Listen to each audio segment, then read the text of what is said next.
This is Molly. She's come to help Daddy get on with the electrical bits, haven't you? It's Molly, and here's Teddy. Teddy the Nutter. Hello, mate. Say hello. Hello, folks, and welcome to another episode of Tourin Chillin. What are we up to today? Right, well, adventures. There's no doubt that in our plans we're going to be doing a lot of Europe. Looking forward to taking you around with that. But based on that, because we're intending to do a lot of kind of wild camping, our power requirements are more than most, should we say, normal people. Reason being, the wife, Donna, requires plenty of power, i.e. for the hairdryer, straighteners, etc, etc. So we need the inverter, big battery, blah blah blah blah blah. Anyway, so on this motorhome, it's got a standard solar panel system fitted, and the solar panel on there I think is 100 watts. I've already taken that off, but I'll show you and guide you around what's going on there. The situation with that, so we're going to be using an inverter, and they draw a huge amount of power, and it's no good drawing a huge amount of power if we've got nothing to charge it back up with again, so to speak. So what we've decided to do is we're going to replace the solar panel, or I have already, with a much bigger unit. So the previous was 100 watts and the new one is 450 watts, so much bigger. You'll see that in a while. The idea being with that, no matter how much current we drain, provided there's a reasonable amount of sunshine, we'll be able to recharge the battery much quicker than we could ever do with a smaller battery. So that's where we're at the moment. So I'm beginning to sort all that out, but problems. The existing system with the 100 watt panel. Let's go through that. So the existing system at the moment, essentially the solar panel would have been just above here at this kind of area. Still a fair size, but only 100 watts. And essentially the power from that solar panel comes in with that cable, the black cable just back up there, comes down into here, and essentially runs into this solar panel converter, or power converter. I'm not sure if it's MPPT or whatever it is, but it came with the van. I'm sure the manufacturer's put it in there, but it's a very small unit indeed. Now it would have been lovely to put a large solar panel on the top, utilize these cables coming in, use this, etc, and nothing else needs to be touched, but not possible. Not possible. The solar panel that we're using, or going to be using, provides much more power. Truth be told, these cables will probably handle it, but even so, if we did use these cables with the new bigger panel into here, this box of tricks here is never going to put up with 450-500 watts worth. It just isn't going. I think these are rated up to about a maximum of 150. So basically this would just burn out, best case scenario. Even if it did work, once it's converted all the power and comes out of this side here, look at these cables that come out the other side. Just dinky, absolutely tiny. They're just going to get fried with any extra power going through them, so they're not up to it. So the problem is I couldn't utilise all this cable, couldn't use this, can't use that, so it's a bit of a disaster really. So what we've decided to do, I've taken the existing panel off, and I'm going to find the smallest solar panel I can, and site that elsewhere on the roof where there's any spare space left, so I can still utilise and use, you know, this box of tricks here and the wiring, etc.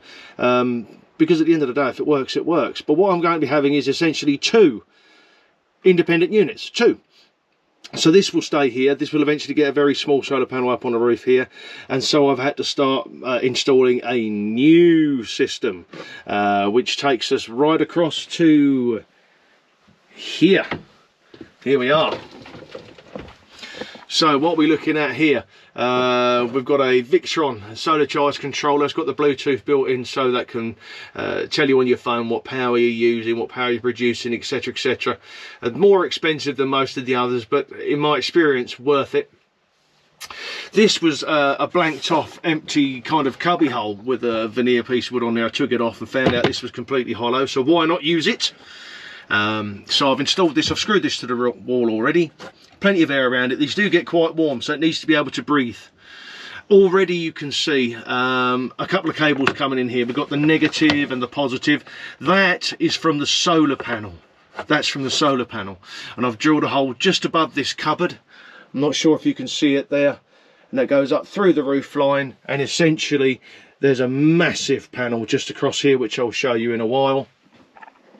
So essentially, once we're ready, we're going to plumb these negative and positive into this unit just here, and then the output cables, which are here, will go into the other side. That's already been plumbed right the way down through down to the underneath the driver's seat, which is where the leisure battery is at the moment. So from that cupboard where you saw the cables coming in from the solar panel up there, I showed you the other two cables which go towards the battery underneath the driver's seat. Very straightforward actually. It took a bit of messing about, but we got there. So essentially the cables run along there, down inside the cupboard, and basically I've managed to get them out to the other side of the cupboard, tuck them in all the way down to the seat, under the seat there, through into this box, and I've managed to tuck them into this piece of conduit, or this cover just here, straight through to where the leisure battery is underneath the driver's seat. I've got no further at the moment. That's a standard lead acid leisure battery, which is useless for our needs. We're going to be changing over to lithium ion, which I'll go through with you at a later stage. We've also got the inverter lightly mounted there just at the moment. That's not wired up either. I'm going to be going through that with you also. But for now, let's go up and have a look and see what's going on with the solar panel. So that's the solar panel there that I've actually taken off. That's one that's removed. It's still a reasonable size in terms of its dimensions, but that is only rated at 100 watts maximum, which is absolutely useless for our needs. Let's go up and have a look at the business end of the solar panel, which I have mounted, or halfway through mounting. Here we are, and there it is. That's a really big bad boy. 450 watt sort of power. Now I've got OCD when it comes to safety and things falling off of motorhomes, etc. So I'll cross that bridge as we come to it. But I've used the obligatory Sikaflex for sticking everything down. And it's really straightforward. It's a bit involved, it's a bit finicky, but it's very straightforward. We've got feet at each corner and also in the centre, as you can see, one there, one just out of eyesight there, and one there. We're going to be having an air conditioning unit just there, a trimmer, which I'll come across with another episode. But very straightforward indeed. So just underneath this panel, basically here-ish, is where the hole's been drilled for the cable to go through to that cupboard you were looking at earlier. And there's the grommets and everything else. Back up the top there, that's where the cables go into that box of tricks I showed you right at the beginning with the very small solar panel. The cables are just covered up with electrical tape at the moment, and they're attached to nothing. So I'm trying to locate either one or two very small panels, perhaps to put one there, or perhaps here, or there, or there. Time will tell.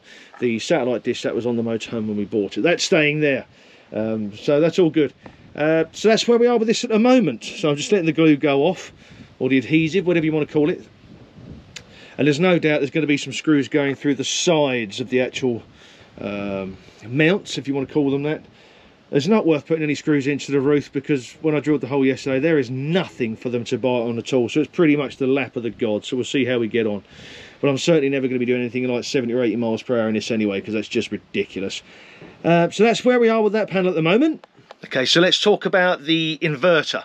That's a box of tricks that converts the ordinary 12 volts that you have available in your motorhome under all, in all circumstances. Everything runs on 12 volts essentially, but we're going to be needing mains power, 240 volts, obviously for powering Donna's hairdryer and straighteners. And anyway, another story altogether. So we need a meaty inverter, something that will cope with drawing a lot of power in terms of mains powered items. So what we've gone for is a Renogy 3000 3 kilowatt unit. And there it is. It's an all-in-one unit as such. When it comes to sizing it, where you want to mount it, it really depends on the motorhome or the caravan that you have, your own circumstances. In here, that was the only feasible place. If I'd put it on the floor there, half it was going to be hanging out where your feet go. It was just going to be in the way completely. I couldn't put it on there. It's just, there's no room anywhere. I could have perhaps put it at the bottom of the seat there, but again, no thank you. And the trouble with these is that the cables that come with them are mighty thick, really thick cables. And the longer the cable run, the thicker the cables need to be. So if I mounted that unit at the back of the motorhome, it would have needed even larger cables, really, really thick, and they would have been a nightmare to try and run and hidden and so on and so forth. So basically we've gone for that, which is really neat, really simple. The leisure battery is underneath there. That's getting changed. I'm going to be showing you that in a bit. Really simple, screwed to the back of the seat there. The cables that come out of the back, the positive and the negative, they're just long enough. They will go into that battery compartment, connect to the top. Once they're connected, it's good to go. It's that simple. And essentially you plug your items into the outlets here, switch the thing on, and that's it. It will convert everything up to mains power. And in our case, we might have to use an extension lead to run to the back of the motorhome for any given reason, but that will fulfill our needs. As I said, that will allow 3 kilowatts of continuous usage or current draw, which is a lot of power. The side effect of that being it depletes batteries really quickly. But the battery we're going to be putting in there is a 240 ampere hour Fogstar battery, which I'll go through with you as well when we get round to that. I'm just trying to get this seat off at the moment. We'll see how we get on. I'm going to be putting a battery in there. Once that's done, the aim is to run cables from there to that one, and we're going to have another one underneath there. So we should have somewhere in the region of 480 ampere hour, which is going to be more than we'll ever need. So that's where we are in terms of the inverter.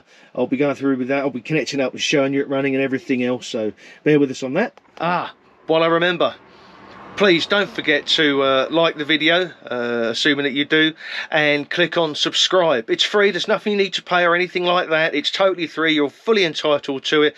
It will just make sure you get our videos up there and you'll know about them very quickly, and it will help this new channel no end to go on. And I want to share many different experiences with you, with the wife and the dogs, etc. So please press like, subscribe, and we'll go on to greater and better things. Thank you for your help. Thanks for watching. Just while we're here, let's give you a quick look round the motorhome that we've bought. Haven't had it 5 minutes, we're already getting stuck into the thing. Anyway, so here we are, let's have a look. And what we've got here is a Benimar Primero 331. Actually a 4-berth, you probably noticed that already. Fixed bed in the back and bed up the top there. There we are. It's a lovely bit of kit. Just over a couple of years old. It's only done, when we picked it up, it only done 1,400 miles. So barely used at all. I'm sorry the camera's so close, it's just the parking arrangement we have here at the moment. There we are.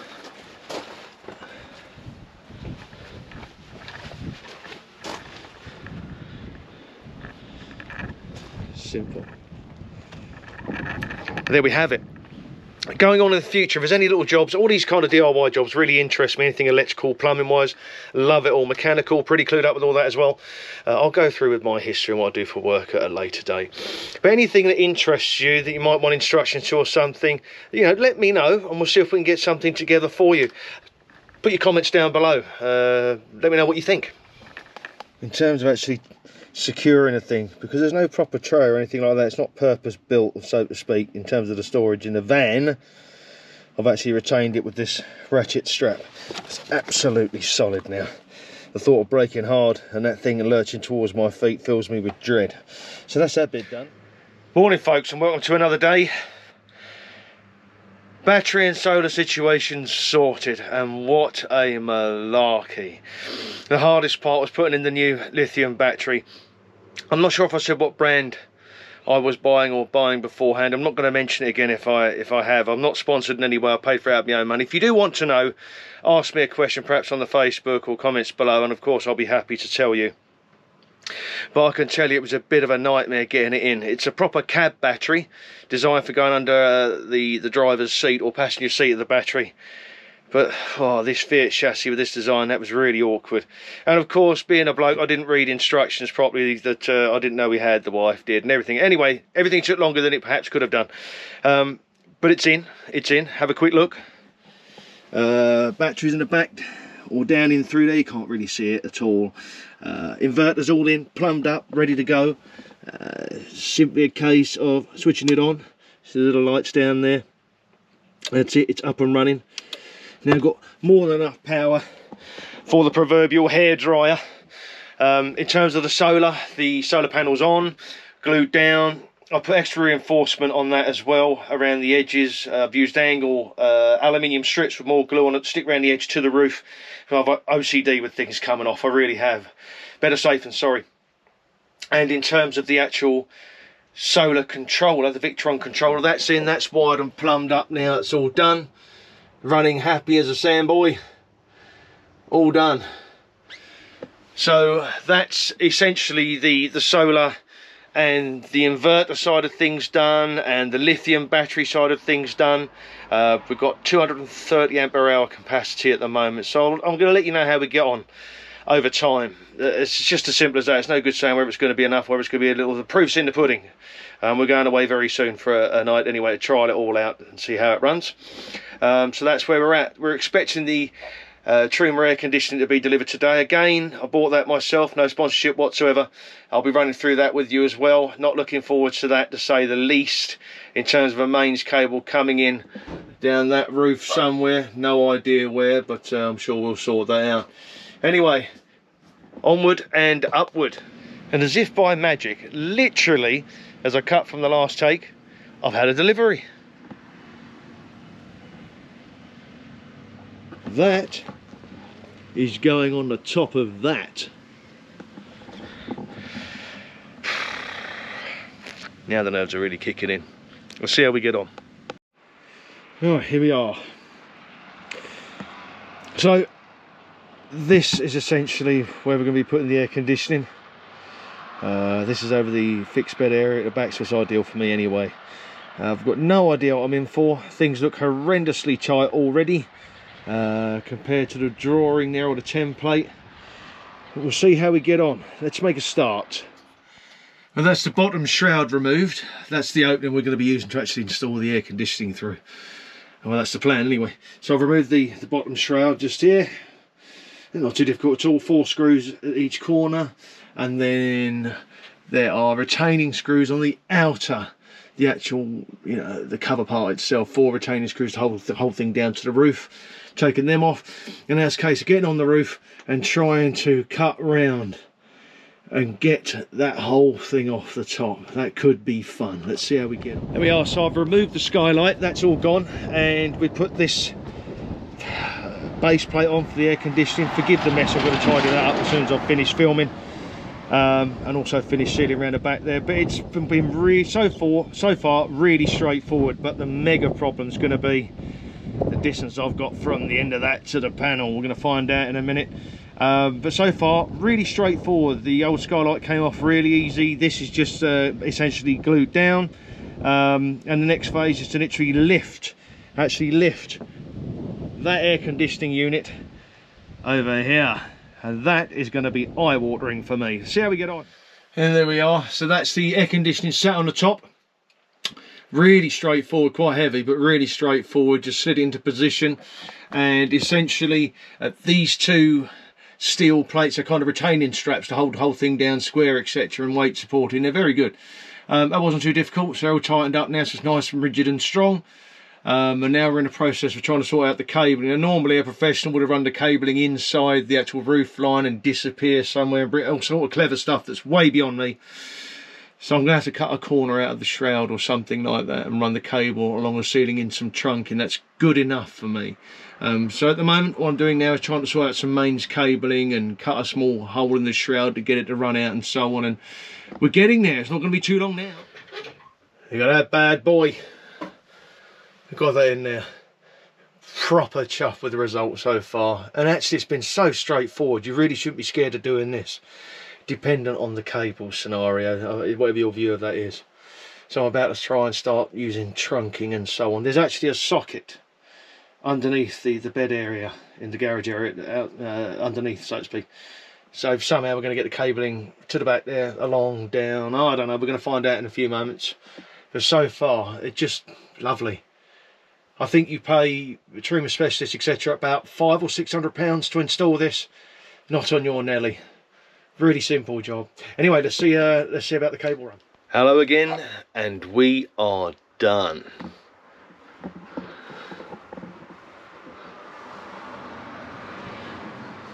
Put the trunking in through there. A bit awkward But I've done the best that I can. So the trunk has been laid across there, down to the back there. You see a bit of cable there. I'm happy enough with that the way it is. Goes through in the cupboard, all the way down the back there to the socket that's in the little garage unit at the back. And it works an absolute treat. Let me just give you a quick demo. So if I press that button, wait for a minute, see what happens. And there we are.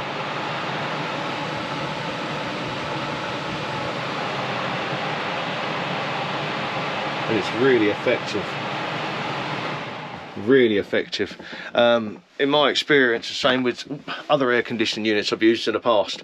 When you have them on high speed or a high fan, it tends to be that there's too much air going past the condenser inside, if it makes any sense, and you're not really getting effective chilled wind. I've generally found with most of the air conditioners that I've used or had anything to do with in the past, the lowest fan setting where the air is travelling past the element at the slowest speed, it gets chilled right down. And I've only been playing around with this for about half an hour, and so far inside it's more effective at ambient temperature on its lowest speed setting, which is also its lowest energy setting. I don't know what it's going to be like running off batteries as and when required, but I'll fill you up on that as time goes on. But we're absolutely done and dusted with the conversion now, and the preparation in terms of the air conditioning behind me. That's all done. That's all finished and done and dusted. The solar, all done and dusted. Panel on the top, which you've seen already, all done and dusted. The battery down in there, done and dusted. Inverter, done and dusted. That's all been tested as well. Wife's had a go with her hairdryer for about 10 minutes, just messing about, just testing it.